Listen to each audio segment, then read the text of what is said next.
Nesse momento, abrir a palavra do Senhor no livro de Jó, no capítulo 1, onde nós faremos a leitura do versículo 1 até o versículo de número 21. Livro de Jó, capítulo 1, vamos ler do versículo 1 até o versículo 21.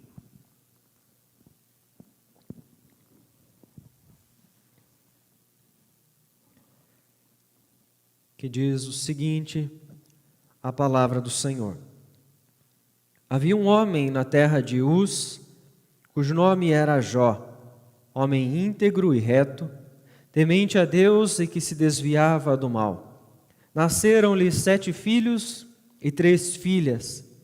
Possuía 7.000 ovelhas, 3.000 camelos, 500 juntas de bois e 500 jumentas.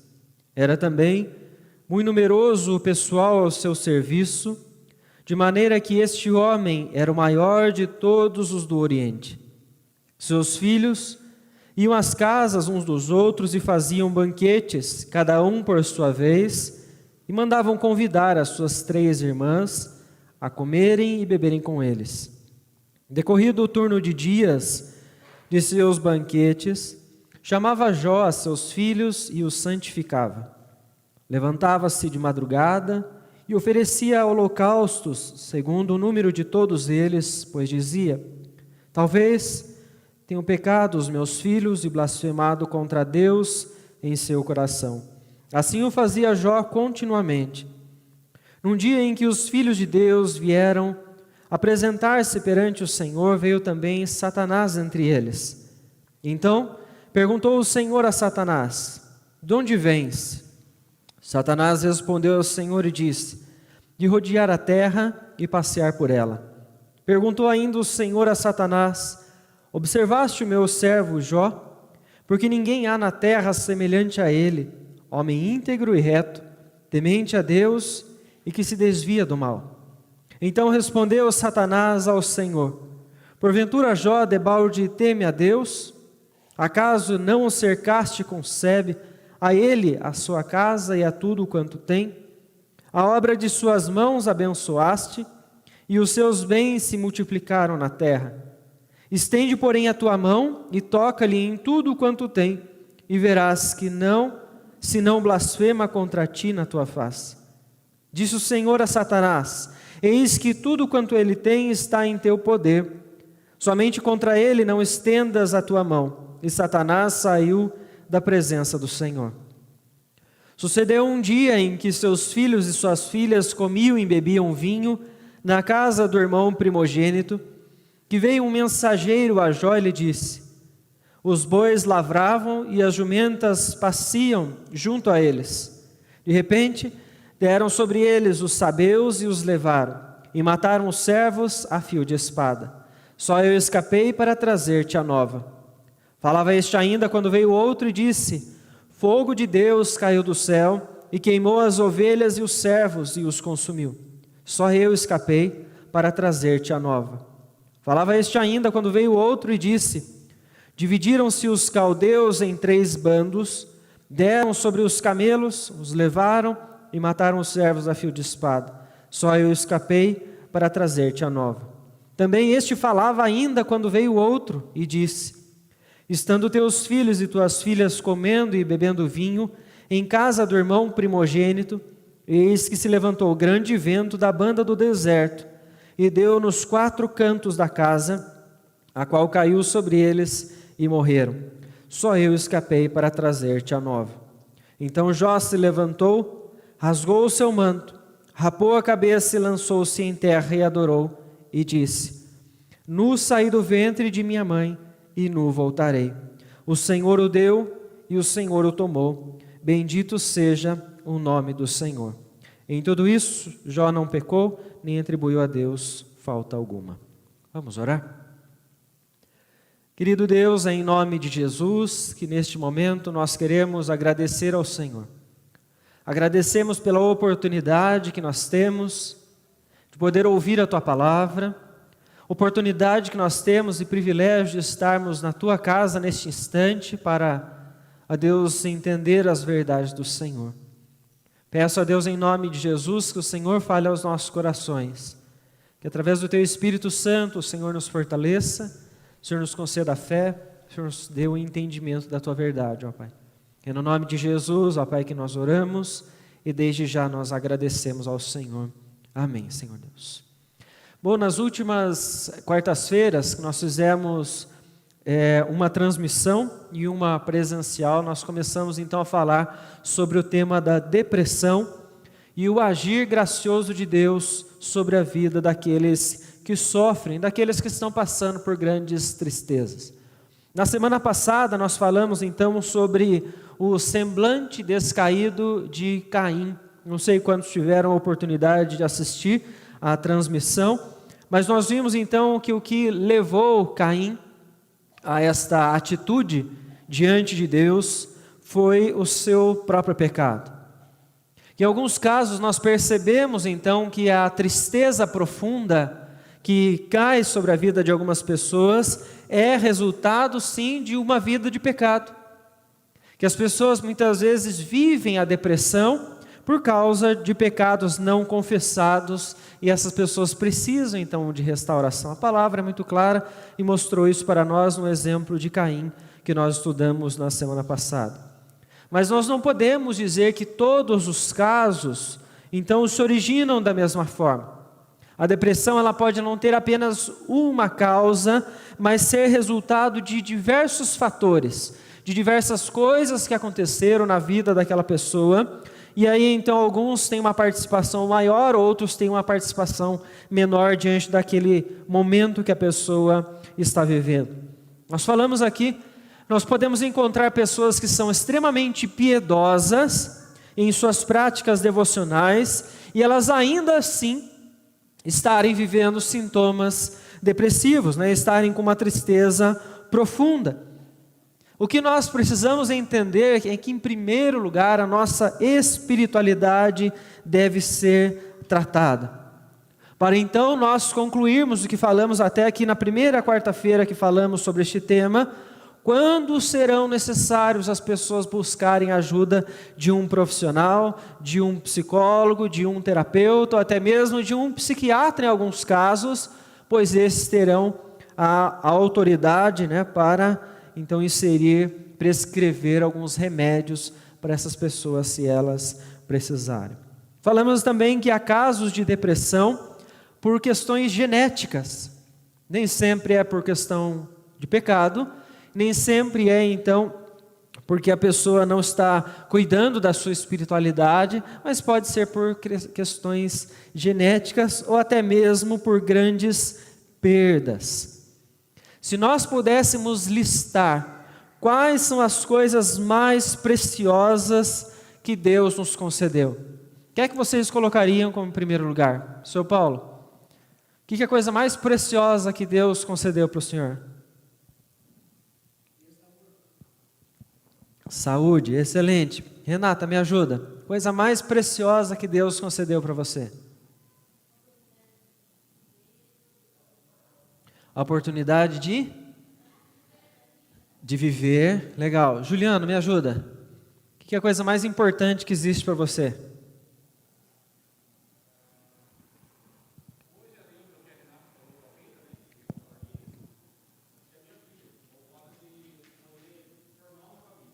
Sua filha, sua família.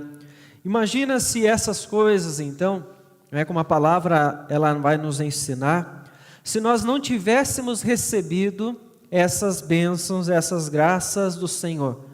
Como seriam as nossas vidas se nós não tivéssemos isso, se nós não tivéssemos esses privilégios? Ou se esses privilégios fossem retirados de nós?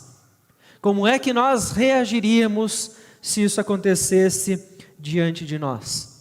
É interessante a ilustração, como eu disse no primeiro dia, que nós estamos utilizando também como base o livro do pastor Wilson Porte Jr., e quando ele fala sobre isso, ele fala então sobre grandes perdas. E ele diz então que quando nós perdemos algo precioso, nós podemos ilustrar que é como se dentro de nós houvesse uma grande explosão. E além então da destruição que essa explosão ela pode causar, Ele diz então que uma grande perda, ela traz a sensação como se ficasse o cheiro da pólvora, ou o cheiro então de todo o gás que foi então usado pelo ar, porque ficam resquícios, ficam ainda aquelas sensações, aquele sentimento, um grande vazio e uma grande perda. Então, se nós ainda não passamos por uma grande perda na nossa vida de algo precioso, nós sabemos que um dia nós podemos perder algo que será irreparável. E a dificuldade de nós lidarmos com o irreparável, de lidarmos com alguém que nós perdemos, ela existe porque nós não fomos criados para nos despedir. Nós não fomos criados para viver o sofrimento. Nós não fomos criados para nos despedir daquelas pessoas que nós amamos. Quando nós lemos o texto narrativo de Gênesis, nós vemos então logo no início que Deus havia criado então todo o jardim, e havia duas árvores principais naquele jardim. Nós lembramos que temos a árvore do conhecimento do bem e do mal, porém dentro daquele jardim também havia a árvore que é mencionada novamente em Apocalipse no capítulo 22, versículo 2. No meio da sua praça, de uma margem a outra do rio, está a árvore da vida, que produz 12 frutos, dando seu fruto de mês em mês. Essa árvore ela já existia então no Éden, porque nós fomos criados para desfrutar desta árvore da eternidade. Fomos criados para viver para sempre, e não para nos despedirmos daqueles que nós amamos ou passarmos por qualquer sofrimento ou por qualquer angústia. A mudança do cenário aconteceu então em Gênesis 3, com a queda, e o problema a partir de então passou a ser o nosso próprio coração, a nossa própria natureza, onde residem as nossas vontades e por vezes nos levam para mais longe de Deus. A entrada do pecado na história nos afastou de Deus, do propósito pelo qual nós somos criados, viver eternamente e glorificar ao nosso Senhor. Por isso, quando nós perdemos algo, perdemos alguém, é natural nós reagirmos com tristeza. Não fomos criados para viver assim. É natural nós reagirmos com angústias, ou até mesmo com uma tristeza profunda, como a depressão. Porém é interessante como é que Jó reage no versículo de número 21. O texto então diz, a reação de Jó: nu saí do ventre de minha mãe e nu voltarei. O Senhor o deu e o Senhor o tomou. Bendito seja o nome do Senhor. Quando nós ouvimos esta expressão de Jó, que muitas vezes nós utilizamos, algumas pessoas concluem então que Jó estava feliz, que mesmo diante de tantas dificuldades que ele havia passado, que ele estava feliz, mas ele não está feliz, ele não demonstra alegria neste momento, mas ele demonstra consciência em relação a tudo aquilo que ele tinha. Ele sabe que ele não tinha nada daquilo quando ele nasceu, ele não tinha trazido nada com ele quando ele então chegou a este mundo, e ele tinha consciência de que ele não poderia levar nada quando ele morresse. Quando nós lemos então a expressão nu no texto, no original ela pode ser traduzida então como sem posse nenhuma. Então ele diz, sem posse nenhuma ele veio ao mundo, e ele sabe que da mesma forma ele vai então retornar. A palavra do Senhor ela nos ensina que ninguém que veio à existência trouxe algo e ninguém vai levar nada. Tudo aquilo que nós possuímos pode ser perdido, tudo aquilo que nós possuímos pode ser retirado, ou até mesmo nós podemos ser então esta pessoa a ser perdida por alguém em algum dia. A palavra do Senhor ela é muito clara quanto aos bens que nós temos. Ela fala para nós que nós não devemos acumular bens e focar a nossa vida neles, pois os nossos bens então eles são como a traça e a ferrugem que corroem, que podem ser destruídos. Neste mundo, então, nada do que nós temos de material, nada vai durar para sempre. Tudo aquilo que nós conseguimos, como nós não trouxemos nada, nós temos a plena certeza de que tudo foi concedido por Deus. Tudo vem de Deus. Seja a nossa saúde, sejam os nossos filhos, seja a nossa vida, seja os nossos bens, seja o nosso trabalho, tudo aquilo que nós temos e conquistamos é dado pelo Senhor. Primeiro livro de Crônicas, no capítulo de número 29, quero pedir aos irmãos que abram comigo. Nós vemos um instante do reinado de Davi, e neste momento nós vemos então Davi pedindo aos príncipes, aos líderes, que dessem então ofertas para a construção do templo. Primeiro livro de Crônicas, capítulo 29, no versículo de número 14, o texto diz o seguinte: porque quem sou eu e quem é o meu povo para que pudéssemos dar voluntariamente essas coisas? Porque tudo vem de ti e das tuas mãos tu damos. Davi, então, ele é muito claro neste momento, quando os príncipes e os líderes, eles reúnem para, então, ofertar aquele instante para a construção do templo. Ele tem a consciência de que tudo aquilo que eles tinham era vindo de Deus, porque tudo aquilo que nós temos realmente vem de Deus. Toda a nossa saúde, os nossos bens, a nossa vida e a nossa família. Então, afirmar que Deus me concedeu alguma coisa, como estava acontecendo com Jó, e que depois simplesmente Deus tirou isso de mim, não é algo fácil de nós dizermos. Deus me deu saúde, agora Deus tirou a minha saúde. Deus me deu uma família, agora Deus tirou esta família de mim. Deus me deu um trabalho, agora Deus tirou este trabalho de mim. Por que é que nem todas as pessoas são capazes de reagir como Jó reagiu naquele instante? Que ele tinha acabado de perder tudo que ele tinha. Nós vemos no capítulo 1, então, do livro de Jó, você vê a partir do versículo 13, todas aquelas posses, todos os filhos, ele havia perdido tudo, e ele reage dizendo: nu saí do ventre de minha mãe, e nu voltarei. O Senhor deu, o Senhor tomou, bendito seja o nome do Senhor. Não é algo simples de nós afirmarmos. E certa vez, então, encontrei sobre um depoimento da palestrante e escritora Norma Braga, que ela perdeu o seu filho quando ele tinha ainda 19 semanas. E então, em uma publicação que tinha como título 19 Semanas de Amor, o seu marido André diz o seguinte sobre este momento em que eles viveram: sofro porque meu filho partiu tão cedo, pela intimidade que não chegamos a ter, pelas muitas alegrias e algumas dores de cabeça que não terei mais, por tudo o que eu teria aprendido com ele, por todos os momentos com que sonhei e que jamais acontecerão. É como se nossa vida tivesse empobrecido de repente. É justo chorar por tudo isso, mas não há nenhuma necessidade de chorar por meu bebê, como se ele fosse uma vítima inocente de um destino cruel, nem de queixar-me das injúrias deste mundo, no qual tantos perversos incorrigidos passam vidas longas e saudáveis. A verdade é o oposto exato disso tudo. Meu filho se foi deste mundo mau, sem que ninguém lhe tivesse feito mal algum.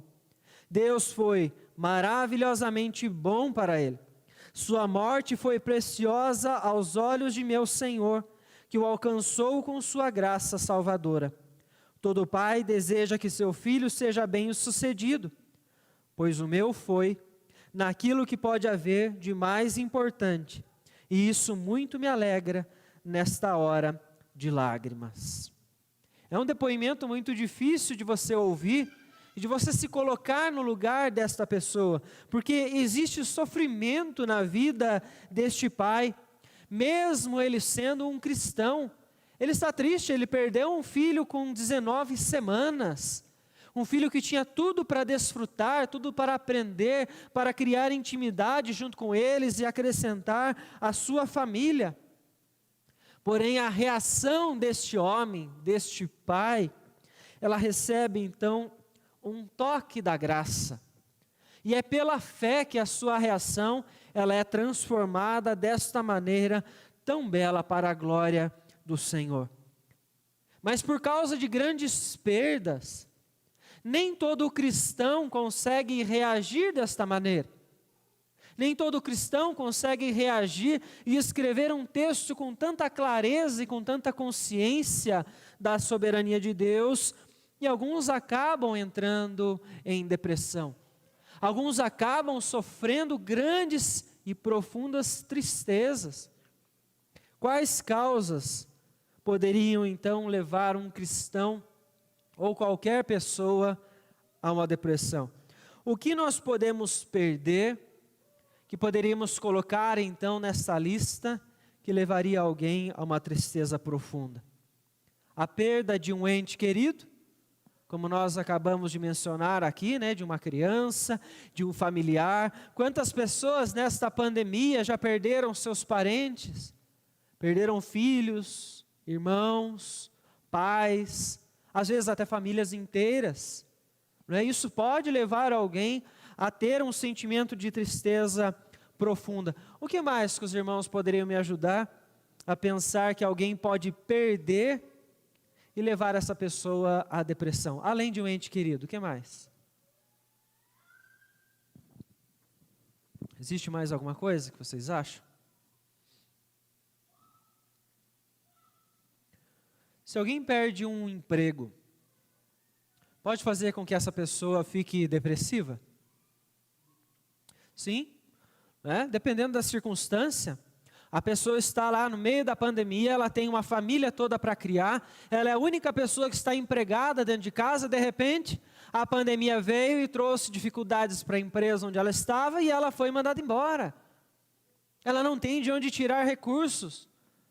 Seus filhos podem passar fome. Quantos casos nós vimos aí já na televisão de pessoas que não tinham mais dinheiro para pagar o aluguel? Isso pode levar alguém a uma depressão. Pode levar a pessoa a uma tristeza profunda e ela não consegue mais reagir porque ela se viu então desesperada naquele momento. Você acha que alguém que perde uma namorada ou um namorado pode entrar em depressão? Sim ou não? Não deveria. Como também não deveria pelo emprego, como não deveria também por outras circunstâncias. Mas acontece. Existem pessoas que às vezes elas estão tão dependentes do outro, tão dependentes do seu relacionamento, que na hora que ela perde aquela pessoa, ela perde a segurança, ela perde a sua estabilidade e ela entra numa tristeza profunda. Já ouviram notícias de jovens que tiraram a própria vida porque terminaram o namoro? Infelizmente isso é uma realidade. Pessoas que não estavam, talvez já não estavam bem naquele momento, e elas se agarraram com todas as suas forças no seu namorado, na namorada, e de repente quando perdeu, quando aconteceu alguma coisa que fez eles terminarem, aquela pessoa, ela se descontrola, ela entra numa tristeza profunda, e chegam a casos extremos até então, de suicídio. É um caso, uma situação de uma tristeza profunda, uma depressão que essa pessoa passou. Se alguém perde a saúde, essa pessoa pode entrar em depressão também, não é? Todos nós estamos bem, mas nós não sabemos, como muitas pessoas que agora estão contaminadas pelo vírus. Quantas pessoas que foram contaminadas por este vírus da Covid, e elas entraram em depressão porque elas não sabiam lidar com aquilo. Porque elas estavam tão focadas na sua força física, na sua saúde física, de repente quando aquilo foi retirado delas, o que acontece? Elas se veem perdidas. E elas entram em depressão, elas entram num estágio de uma tristeza profunda. Às vezes a pessoa não ficou nem doente por causa do vírus. Mas quantos sofrem acidentes, às vezes, né? Perdem uma parte do corpo, perdem a mobilidade.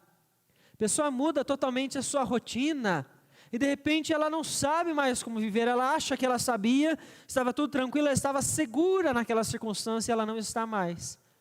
Então ela pode entrar numa depressão, pode entrar num momento de tristeza profunda. É perdas, grandes perdas, que nós todos podemos passar, ninguém está livre disso. O nosso coração pecaminoso, muitas vezes ele então se segura nessas coisas, nos bens materiais, no trabalho, na família, nos filhos. Chegamos ao ponto de idolatrar todas essas coisas, e quando elas são tiradas de nós, aí muitas vezes nós entramos então em sentimentos, nessa maneira depressiva, né? O que é que geralmente nós falamos para alguém que está vivendo em depressão? O que é que vocês falam?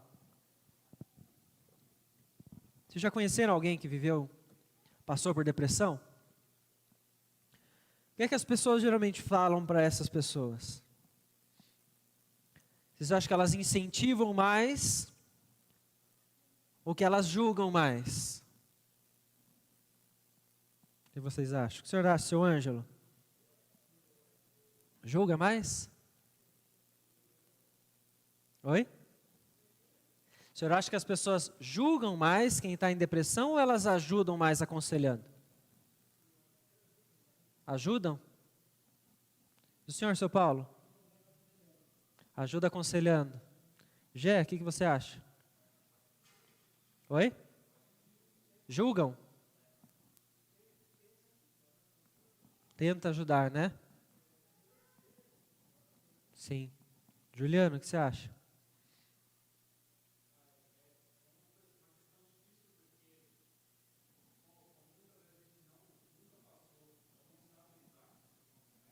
Uhum.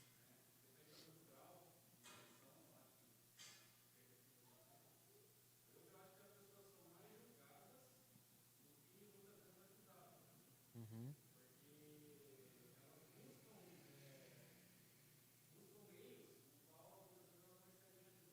Certo.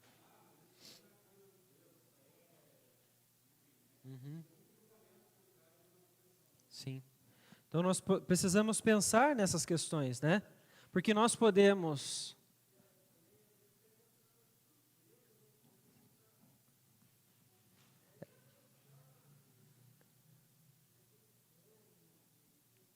Sim, ela está precisando de uma ajuda, né?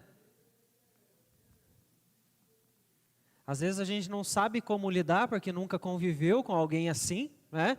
A gente quer ajudar da melhor maneira possível.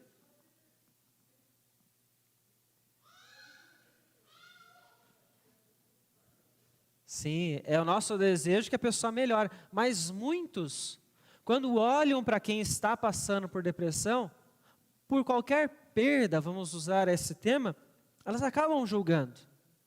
Né? Então nós podemos aí colocar uma balança de 50 por 50, né? Para aqueles que tentam ajudar e aqueles que tentam então, que só julgam. Né? Mas imagine se fôssemos nós passando por um momento como esse. Se nós estivéssemos vivendo uma depressão profunda, e aqui nós estamos falando então de cristãos que buscam uma vida piedosa, que buscam um relacionamento com Deus, que não se tornaram depressivos por causa de pecado, mas por causa de uma perda. A questão é como é que nós gostaríamos de sermos tratados nessas horas, porque nós precisamos então nos colocarmos no lugar dessas pessoas. Porque Jó então, ele como este pai que eu mencionei, que perdeu um filho com 19 semanas, Jó também passou por algo muito parecido, mas as proporções foram muito maiores. Jó não perdeu um bebê de 19 semanas, Jó perdeu 10 filhos. Jó perdeu 7 homens, 7 filhos e 3 filhas. No capítulo 1, no versículo 5, que nós fizemos a leitura, o texto mostra que Jó, ele era um pai extremamente zeloso dos seus filhos. levantava-se de madrugada, oferecia holocaustos pelos seus filhos, ou seja, ele cuidava da espiritualidade dos seus filhos todo o tempo, e da santidade dele e dos seus filhos, orava por eles. Então veja que Jó, ele cuidava, estava próximo dos seus filhos, ele o instruiu, ele tinha uma boa família, ele tinha boa saúde, ele tinha bons filhos, filhos obedientes, que cresceram vendo quem era Jó. E o texto mostra para nós que Jó era um homem piedoso. Provavelmente, então, os filhos, eles caminhavam para ser semelhante ao pai. Veja o que o versículo 1 do livro de Jó diz para nós. Ele era um homem íntegro, reto, temente a Deus e se desviava do mal. No versículo de número 8, isso é elevado a um grau tão alto que o próprio Deus, em um diálogo com Satanás, ele coloca, então veja que não há ninguém semelhante a este homem, íntegro, reto e temente, que desvia-se do mal. Veja como Jó era então no seu dia a dia, que o próprio Deus, então ele usa ele como exemplo nesse momento. E em toda a Escritura, nós não encontramos personagens que recebem tanto destaque da parte de Deus, como Jó recebeu aqui nesse instante. A justiça de Jó, ela é mencionada novamente em Ezequiel capítulo 14. A paciência de Jó, ela é mencionada por Tiago. Este era um homem piedoso, era um homem temente ao Senhor, um homem que buscava servir a Deus. E o texto ele traz muito claro para nós que na vida deste homem íntegro, o Senhor então diz no versículo 12 a Satanás: eis que tudo quanto ele tem está em seu poder. Nós precisamos ressaltar isso sempre quando lemos este primeiro capítulo de Jó. Tudo aquilo que Jó tem é bênção de Deus, e que quando Satanás vai agir, apesar de todo o seu poder, ele está com uma ação limitada pelo Senhor. Ele não poderia fazer nada à vida de Jó, porque Deus então tem o poder, soberania sobre todas as coisas, porque mesmo Satanás, ele é um ser criado por Deus, e ele possui seu poder limitado. Deus está no controle de todas as coisas. E aí nós vemos então que quando nós somos tentados, nós não somos tentados além daquilo que Deus permite que nós sejamos tentados. Paulo vai falar isso quando escreve sua carta aos Coríntios. Ele diz então que quando nós somos tentados, Ele permite até o nosso controle, até onde nós aguentamos, porque Deus nos conhece e Ele é quem está no comando de tudo. Que somos tentados pelo inimigo, como está acontecendo com Jó. Satanás agiu conforme Deus havia permitido, no limite que Deus permitiu. E Jó perdeu tudo aquilo que ele tinha. Versículos 18 e 19, o texto mostra para nós, no capítulo 1. Eles estavam, os filhos, comendo e bebendo na casa do primogênito. Um vento veio e derrubou a casa onde eles estavam, matando os 10 filhos. Do versículo 14 ao versículo 17, roubaram os animais de Jó, fogo caiu sobre eles, mataram os seus empregados. Então veja, ele está perdendo os seus bens, os seus animais, os seus empregados, os seus filhos. Capítulo de número 2, do versículo de número 7. Olha o que o texto diz. Então saiu Satanás da presença do Senhor e feriu a Jó de tumores malignos, desde a planta do pé até o alto da cabeça. Jó, sentado em cinza, tomou um caco para com ele raspar-se. Surgem então tumores malignos ao longo do seu corpo. Jó perdeu coisas preciosas: sua saúde, seus filhos, seus bens, seu poder aquisitivo, que é representado aqui pelos seus empregados e pelos seus animais. Mas Deus preserva um familiar de Jó. Quem ele preserva? A esposa de Jó. No versículo de número 9 do capítulo 2, ela surge nessa narrativa. E o que ela diz? Alguém pode ler para nós, por favor? Capítulo 2 de Jó, versículo de número 9.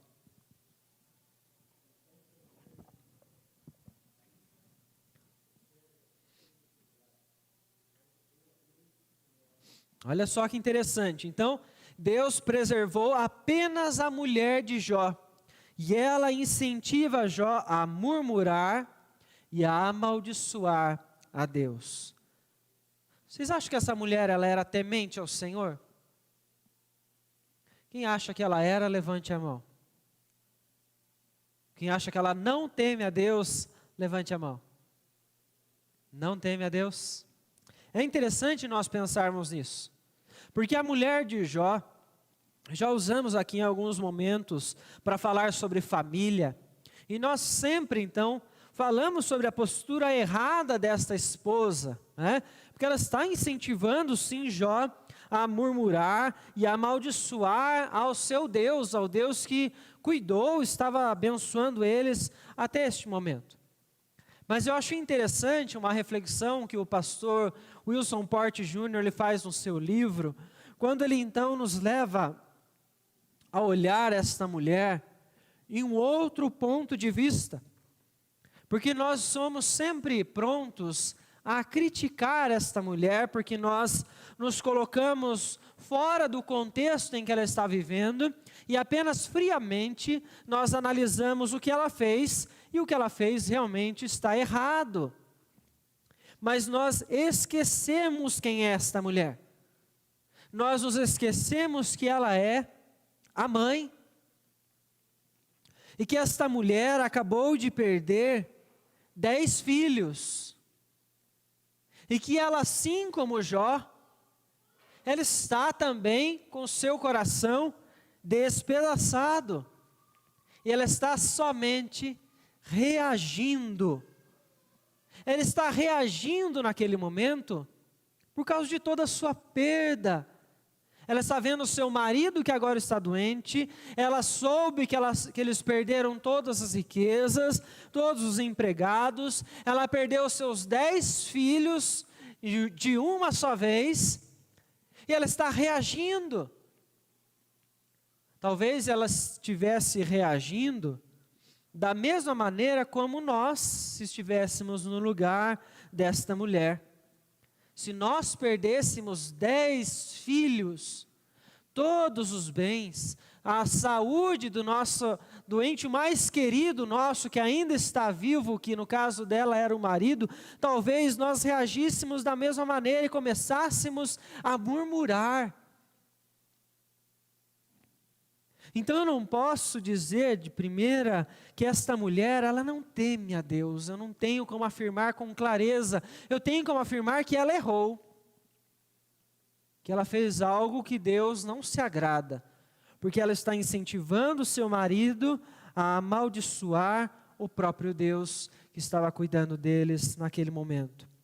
Mas o texto continua mostrando para nós, no versículo de número 10, como é que ela estava. Quando Jó então responde a ela: falas como qualquer doida, temos recebido o bem de Deus, e não receberíamos também o mal. Em tudo isso não pecou Jó com os seus lábios. Jó mostra para nós nesse momento que aquela mulher ela estava trilhando aquele caminho, mas que ela não era doida. Ela não era alguém descrente, mas que naquele momento ela estava agindo como alguém que estivesse doida, como se ela tivesse perdido a sua razão.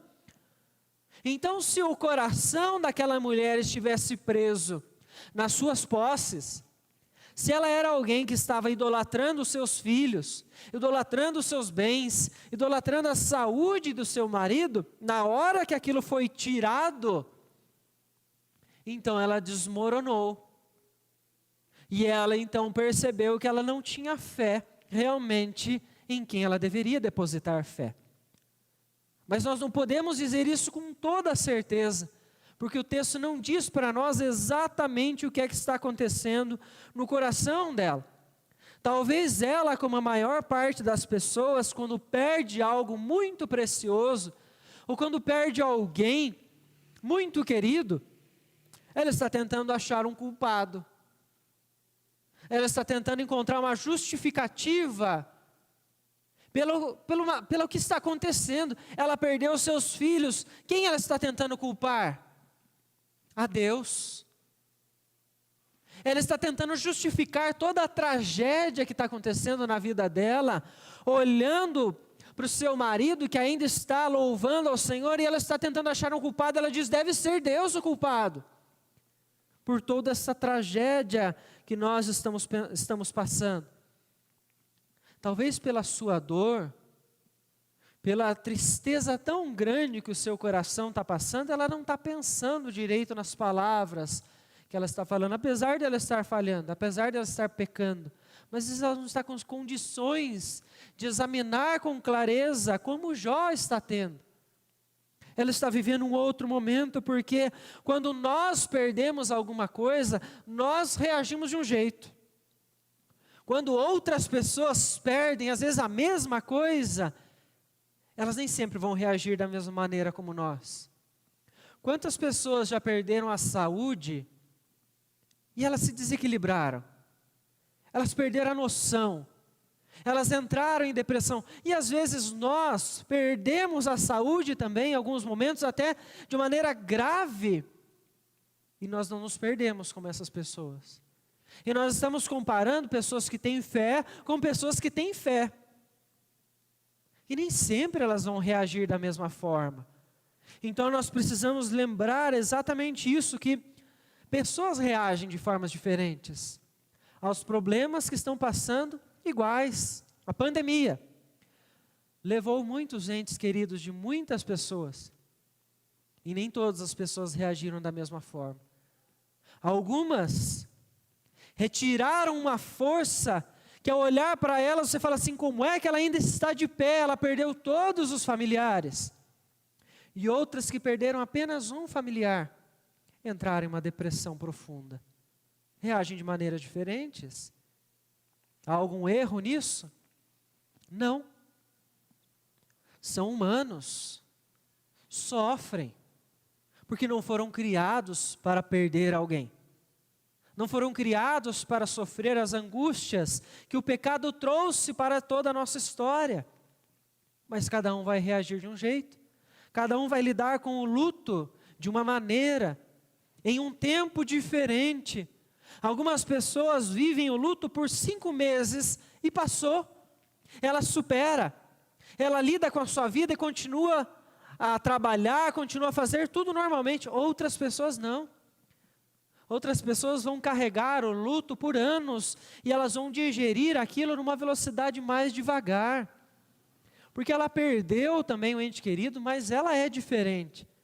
Ela é um ser humano diferente, ela pensa diferente. A fé dela está em outro momento, ela está ainda amadurecendo. Porque pessoas são diferentes. Mas veja então que a reação de Jó, ao afirmar então para ela: se nós recebemos o que é bom de Deus, por que não receberíamos o mal? Jó demonstra ter uma consciência tão grande que a sua esposa não tem. Não nesse momento. A consciência da soberania e da bondade de Deus. Em momentos de tristeza, em momentos que nós perdemos algo muito importante ou alguém, nós somos atingidos então pelo sofrimento. Nem todo mundo consegue reagir como Jó, com uma consciência clara de quem é Deus, com uma consciência clara da fé, não naquele instante. Talvez depois ela restaure isso, mas naquele momento nem todo mundo consegue. E às vezes as pessoas então começam a reagir, começam a responder àquela dor de uma outra forma. E é o que vai acontecer com o Jó. Naquele momento ele diz para ela, ele começa a se questionar. Ele diz: se Deus nos deu o que é bom, por que Ele não pode dar o que é mal? E os questionamentos de Jó não param por aí. São 42 capítulos que Jó começa em um questionamento e ele passa para outro questionamento e ele chega ao ponto de desejar a própria morte. Capítulo de número 3, do versículo 11 até o versículo 17, vamos ler esses versículos? Capítulo de número 3, então do 11 ao 17, diz o seguinte, Jó, Jó se questionando, Jó colocando as suas angústias diante de Deus, ele fala, então, por que não morri eu na madre? Por que não expirei ao sair dela? Porque houve regaço que me acolhesse, e por que peitos para que eu mamasse? Porque já agora repousaria tranquilo, dormiria, e então haveria para mim descanso com os reis e conselheiros da terra que para si edificaram mausoléus, ou com os príncipes que tinham ouro e encheram de prata as suas casas, ou como aborto oculto eu não existiria, como crianças que nunca viram a luz.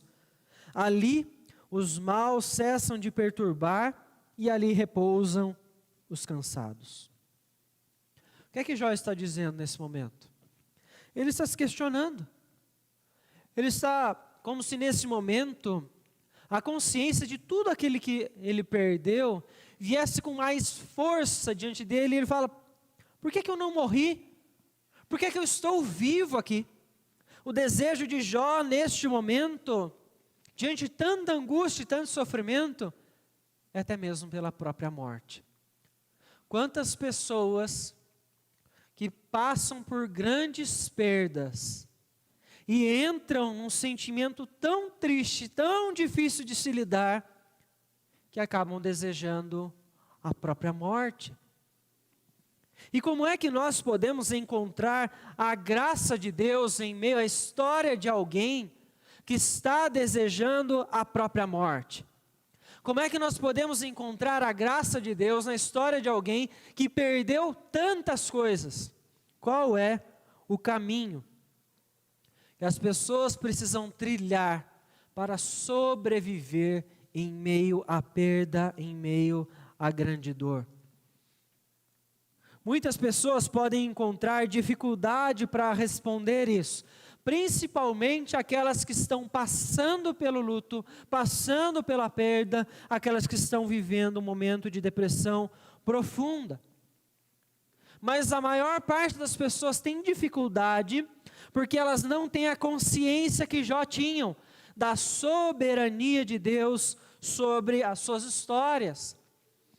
Elas acham então que todo o sofrimento ela acontece por culpa do homem. Porque Deus não sabe do que está acontecendo. Deus não sabe o que você está passando por problemas. As pessoas então concluem que Deus está distante dessa nossa realidade e que tudo está acontecendo por consequência somente das nossas próprias ações e que Deus não está preocupado com isso. Porque se Deus é um Deus de amor e para que isso então seja coerente, é preciso que as criaturas elas sejam livres para fazerem o que quiserem e que Deus esteja totalmente distante desta realidade, sem saber o que elas estão fazendo, porque senão seria incoerente para essas pessoas. Um Deus de amor, saber que as pessoas sofrem.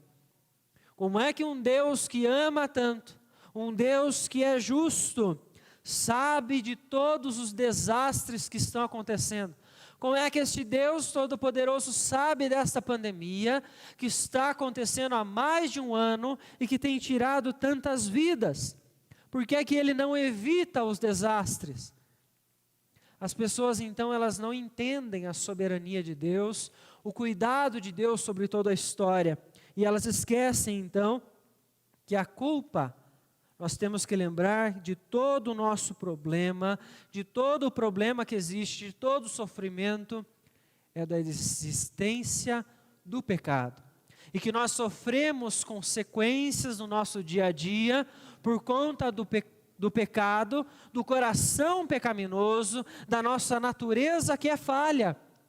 E que nos leva muitas vezes a questionar a Deus, a duvidar de Deus, a nos afastarmos desta bondade do Senhor, Ele nos dá a livre agência para nós obedecermos e nisso cumprirmos os seus propósitos eternos. Ele não deixa de ser onisciente, Ele não deixa de ser onipotente em nenhum momento.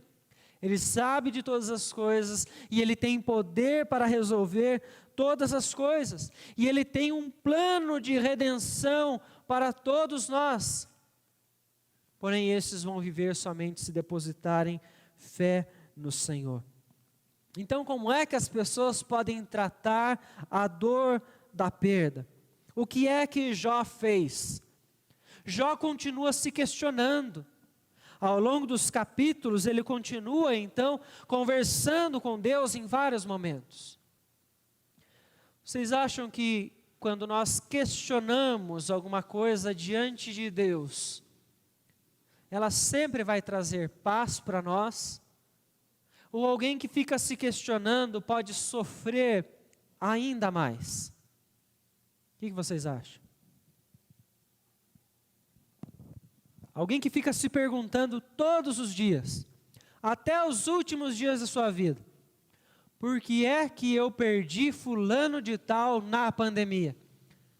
Você acha que alguém que fica perguntando isso todos os dias, essa pessoa vai ficar em paz em algum instante? Muitas vezes, o questionamento, ele traz mais sofrimento para nós. Muitas vezes nós fazemos perguntas que não têm respostas. Por que é que fulano morreu? Por que é que foi naquele dia? Por que é que foi desta forma? Perguntas, questionamentos que nós nunca vamos ter a resposta nessa vida. Então isso pode trazer apenas mais angústia e mais sofrimento. Talvez esse tipo de pergunta revele um coração que não quer descansar na soberania de Deus sobre as coisas. Porque Deus permitiu que aquilo acontecesse daquela forma, Deus permitiu que acontecesse naquele momento, e esse coração que está questionando aquilo que ele não vai ter resposta, talvez seja um coração que não quer descansar neste controle de Deus em toda a história. Nós vemos que Jó, ele foi curado de toda a sua dor. Ele foi curado da sua tristeza profunda, no capítulo de número 38 do livro. O que acontece no capítulo de número 38? Jó para de questionar. E Jó aprende a ficar em silêncio e ouvir os conselhos de Deus. Jó começa a ouvir a Deus falar para ele, quem é que criou todas as coisas? Jó, onde é que você estava quando todas as coisas foram feitas? Qual foi o seu papel na criação de todos os mares, de todas as coisas? E Deus começa a mostrar para Jó quem é o Todo-Poderoso que está no controle das coisas, que criou todas as coisas. E não era Jó, mas que era Deus. E assim nós podemos observar a maneira como nós podemos ser tratados e caminhar para a cura da nossa alma, a cura de uma tristeza profunda, a cura de uma depressão, é começar a ficar em silêncio e ouvir a palavra de Deus. Ouvir Deus falar e preencher os nossos corações. Quando Paulo escreve aos Romanos, no capítulo 8, versículo de número 28, todas as coisas cooperam para o bem daqueles que amam a Deus. Ele está reforçando apenas isso que aconteceu com Jó. Jó viveu um momento de tristeza, mas Deus permitiu para lapidar a Jó, para ensinar a Jó, para levar ele à maturidade. E é isso que ele faz conosco. Quando ele permite um sofrimento, ele permite para nos moldar, para nos levar a ser cada vez mais parecidos à imagem do Filho, à imagem de Cristo Jesus. nós estamos passando por momentos de perda, ou se viermos a passar, porque Deus permitiu para tratar também aos nossos corações. Porque nada que acontece na nossa vida acontece sem o consentimento de Deus. Deus está no controle de todas as coisas. É interessante de ver que Jó, no capítulo de número 40, ele então diz no versículo de número 4, depois de ouvir Deus falar ao seu coração e ele se manteve em silêncio, ele responde ao Senhor, capítulo 40, versículo 4, sou indigno, que te responderia eu? Ponho a mão na minha boca, uma vez falei e não replicarei, aliás, 2 vezes, porém, não prosseguirei. Jó, ele então coloca-se diante de Deus com uma maneira humilde, ele diz, eu sou indigno.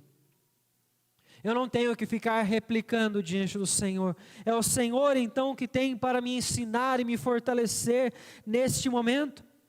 E então no capítulo de número 42, depois de todo este momento que Jó viveu, depois de perder todas as coisas, depois de se encontrar com a sua esposa que estava sofrendo, depois de murmurar diante de Deus, ouvir os seus amigos acusarem ele de que ele estava sofrendo porque ele havia pecado, no capítulo de número 42, dos versículos de 1 a 6, a palavra do Senhor diz o seguinte: então respondeu Jó ao Senhor, bem sei que tudo podes, e nenhum dos teus planos pode ser frustrado. Quem é aquele, como disseste, que sem conhecimento encobre o conselho? Na verdade, falei do que não entendia, coisas maravilhosas demais para mim, coisas que eu não conhecia. Escuta-me, pois, havias dito, e eu falarei. Eu te perguntarei e tu me ensinarás. Eu te conhecia só de ouvir, mas agora os meus olhos te veem. Por isso me abomino e me arrependo no pó e na cinza. Qual é o caminho que nós temos que percorrer para curar a nossa alma? Qual é o caminho que nós temos que percorrer para nos livrarmos da tristeza profunda? Primeiro lugar é cuidar da nossa espiritualidade. É entender que o Senhor está no controle de todas as coisas, que nada do que acontece nas nossas vidas está fora do controle de Deus. Deus então está direcionando todas as coisas, e é isso que Jó então entendeu depois de todo este momento. Ele disse, eu só te conhecia de ouvir, agora os meus olhos te veem. É como se tivesse então aberto uma cortina diante de Jó, e agora ele estava vendo de uma maneira mais clara quem era este Deus Todo-Poderoso a quem ele servia. O caminho que nós temos que trilhar para vencer a depressão, em primeiro lugar, sempre será ficar em silêncio, ouvir a voz de Deus e ouvir e ser alimentado pelo Senhor para fortalecer a nossa vida espiritual. Este Deus Todo-Poderoso, que em sua majestade está direcionando toda a nossa história, Ele é o único que pode curar a nossa alma. Nós precisamos lembrar que se nada nós trouxemos a este mundo, como Jó disse, nada dele nós iremos levar. Tudo aquilo que nós temos, nós só temos porque Deus um dia nos concedeu. Então este mesmo Deus majestoso, que reina sobre todas as coisas, se Ele quiser, no tempo dEle, Ele tem autoridade para retirar qualquer uma dessas coisas que Ele mesmo concedeu a nós. É como se Ele tivesse dado um grande tesouro para nós cuidarmos. E que naquele momento Ele decidiu então tirar esse tesouro para trazer de volta a Ele. E seria um momento de nós devolvermos a Deus aquilo que nunca pertenceu a nós, mas que pertencia ao Senhor. Por isso a palavra de Deus, ela nos ensina a descansar no nosso Deus. Por isso, confie na soberania de Deus, confie na bondade do Senhor, apesar de todas as circunstâncias. O salmista nos lembra: o Senhor é bom e a sua misericórdia dura para sempre. Existe algo que eu quero reforçar para todos nós lembrarmos quando nós estivermos falando sobre depressão, é que em primeiro lugar nós cuidamos da nossa espiritualidade. Porém, se a nossa espiritualidade estiver tudo certo, se estivermos buscando a Deus, uma vida de piedade, não estivermos em pecado, cuidamos da nossa alma e ainda permanece a depressão, aí então nós encontramos uma possibilidade, uma necessidade de nós buscarmos um acompanhamento, buscarmos um psicólogo, um terapeuta, até mesmo um psiquiatra, se for o caso, dependendo do nível que a pessoa está vivendo na sua depressão. Nós não descartamos porque nós cremos na graça comum de Deus, que Deus abençoa esses profissionais, capacitando essas pessoas para elas também serem usadas para tratar e para nos direcionar. Então que Deus nos abençoe para nós aprendermos dia após dia a dependermos mais do Senhor e a lidarmos melhor com as nossas perdas. Como é difícil nós perdermos alguém, nós perdemos algo, porque nós não fomos criados para isso. Nós somos criados para viver eternamente em alegria plena. Porém, nós sabemos que por causa do pecado, por causa da existência do pecado, nós passamos por esses sofrimentos que serão tirados de uma vez por todas, só quando nós estivermos na eternidade junto com o nosso Senhor. Então que a nossa esperança de dias de paz sejam sempre o nosso foco na eternidade que Cristo Jesus conquistou por nós. Amém?